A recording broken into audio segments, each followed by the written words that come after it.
Elle a quitté le gouvernement sur un désaccord politique majeur. Christiane Taubira a repris sa liberté. Passionnariat de la gauche, souvent décrié, parfois désavoué, en tout cas rarement dans l'histoire de la Ve République, eh bien, une ministre aura suscité autant d'émotions. Elle laisse derrière elle un bilan mitigé, mais un Premier ministre renforcé. Et puis ces adieux, vous les voyez, comme un dernier coup d'éclat. Christiane Taubira aura donc continué jusqu'au bout de bousculer les codes. C'est en vélo que l'ex-garde des Sceaux a quitté son ministère après la traditionnelle passation de pouvoir. Cet exercice pourtant ultra codifié de la Ve République. Et son successeur, vous le savez, est attendu en tout cas au tournant par la gauche, mais salué par la droite. Alors qui est Jean-Jacques Urvoas? C'est le monsieur sécurité du PS, proche de Manuel Valls. Il devient donc le nouveau visage de la justice française. Julia Galancia. Passation de pouvoir, place Vendôme. Jean-Jacques Urvoas devient locataire des lieux. Professeur de droit, le nouveau garde des Sceaux est un proche de Manuel Valls et un grand spécialiste de la sécurité. Une nomination qui confirme le virage sécuritaire pris par le président de la République depuis les attentats de 2015 et en particulier depuis le 13 novembre. Jean-Jacques Urvoas est un fidèle du Parti socialiste depuis 38 ans. Élu du Finistère, c'est lui qui a notamment préparé en 2015 le texte législatif sur le renseignement, légalisant les pratiques clandestines des services dans la lutte contre le terrorisme. Sa mission première, rétablir le dialogue avec les syndicats de police. Appelant à un signal fort, certains policiers demandent déjà le rétablissement des peines planchées. Des policiers se disent très vigilants sur le chantier explosif de la réforme de procédure pénale, dont les contraintes et les lourdeurs administratives engluent les services. Allez, on va revenir sur le bilan de Christiane Taubira, un bilan mitigé, c'est signé Joseph Emmanuel.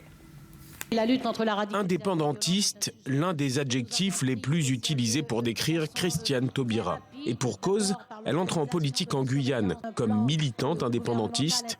Députée de la première circonscription en 1993, elle est à l'origine de la loi tendant à la reconnaissance de la traite et de l'esclavage comme crime contre l'humanité. À 50 ans, en 2002, elle incarne une première fracture de la gauche. Elle est la candidate du Parti radical pour l'élection présidentielle. Le candidat socialiste est alors Lionel Jospin. Mai 2012, François Hollande s'installe à l'Élysée et y installe les siens. À la surprise générale, c'est Christiane Taubira qui devient garde des Sceaux. Très vite, la ministre prend son autonomie en s'opposant notamment à Manuel Valls sur la réforme pénale. Elle menace alors pour la première fois de quitter le gouvernement si ses propositions ne sont pas acceptées. La ministre Taubira devient aussi la ministre d'un combat, le mariage pour tous. Elle se mue en icône de la gauche en résistant à la rue et à la droite. Proie préférée de l'opposition, on l'accuse de laxisme, de libérer les détenus, de ne pas chanter la Marseillaise. Christiane Taubira est même l'objet d'attaques racistes, notamment par une candidate encartée Front National. La droite s'insurge contre ces attaques, mais la droite ne cessera de réclamer sa démission. Mercredi, la garde des Sceaux s'est retirée sur un ultime désaccord contre la déchéance de nationalité. Elle part sur un discours teinté de respect au président, au Premier ministre également. Et si sa popularité auprès des militants de gauche est indéniable, 8 Français sur 10 approuvent son départ, mais près de 70% jugent son bilan négatif. Alors, Christiane Taubira le jure, elle souhaite s'éloigner de la vie politique et ne pas être candidate aux primaires socialistes. On se pose la question de son avenir politique, puisque Rudy, on l'a vu, la mise en scène de son départ était peut-être trop bien orchestrée pour être totalement improvisée. Oui, parce que rares sont les ministres démissionnaires qui ont droit à un prime time le soir même de leur démission. Eh bien, c'est ce qui s'est passé avec la diffusion donc surprise de l'émission Conversation secrète avec Michel Denisot. Alors, l'émission a été enregistré samedi. On pense bien qu'au moment de l'enregistrement, l'ancienne garde des Sceaux avait bien pris sa décision. Alors, après cette grande sortie médiatique, cette grande tribune le soir même de sa démission, il faut ajouter une dizaine de tweets envoyés hier, dont le désormais célèbre « Parfois résister, c'est rester, parfois résister, c'est partir ». Et puis, évidemment, ce départ à vélo comme une manière définitivement de marquer son style et sa différence. Alors, Christiane Taubira le dit, elle a besoin de prendre du recul dans sa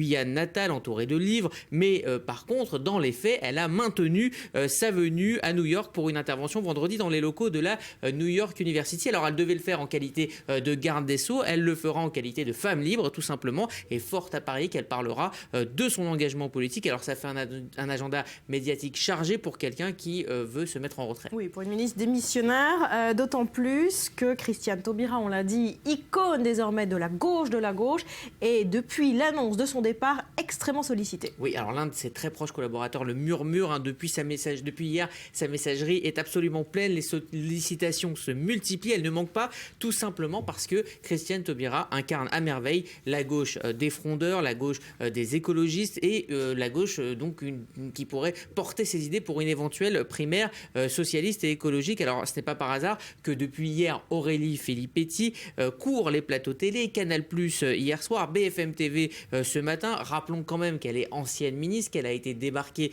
du gouvernement Valls, ex-ministre de la Culture, compagne aussi d'Arnaud Montebourg, lui-même débarqué, lui-même frondeur, qui a subi le même sort. Donc cette démission arrive finalement un peu comme un cadeau pour tous ceux qui, au PS, sont en désaccord avec la politique, on va dire, social-libérale et surtout le virage sécuritaire du gouvernement Valls. Alors évidemment, il peinait à trouver un personnage emblématique, rassembleur. Montebourg, trop lyrique, Mélenchon, trop extrémiste. Avec Taubira, eh bien, on a l'incarnation parfaite de la gauche des valeurs et c'est pourquoi Aurélie Filippetti a appelé doucement, tranquillement à sa candidature. Alors la principale intéressée nie toute ambition présidentielle, sauf qu'il faut quand même se rappeler, le sujet le rappeler qu'en 2002, elle avait été candidate contre un certain Lionel Jospin. Merci Rudy.